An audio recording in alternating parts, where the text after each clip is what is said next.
যেতে পারলো তাহলে তো কার্যকর পাইছে না কেন ফেমিলি তৈরি একটা দেওয়া পয়সা দিতে না কিচ্ছু না আমরা লাস্টে মারতাছি আগের দিদি যাই না বাতের দিক যাই না কষ্ট করে মারতাছি কেন এগুলা কি দেয় না মাঝে সরকাররা দেয় না কত আর কম রাখবো হ্যাঁ তাহলে তাদের জায়গাতে সবাই আমরা করছি তাহলে তাদের জায়গায় সবাই কি করবো না দেখবো না হ্যাঁ নাকা করে বান্ধব খুলে দিব দেওয়া পয়সা দিব আমার এই দু টাকা দিতে পারবো আজকাল নাকা করে বেরিয়ে হ্যাঁ দেউন রাখবো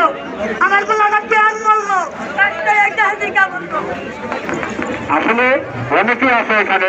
যারা মনের কষ্ট প্রকাশ করতে পারতেছে না, মনের কষ্ট মনেই চাপা দিয়ে রাখছে। অনেকেই আছে যারা মাসায় চাকরি করে, মাসা সুপার বেসিক এবং সুপারে অনেকের অনেক কষ্ট প্রকাশ করতে পারতেছে না, চাকরি পাচ্ছে না, বেঁচে রয়েছে এবং কি করবে দেশে কি করবে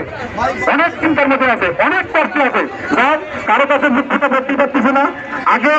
3 বেলা খাইতো, এখন 2 বেলা খায়, তাও ঠিকভাবে খাচ্ছে কিনা কেউ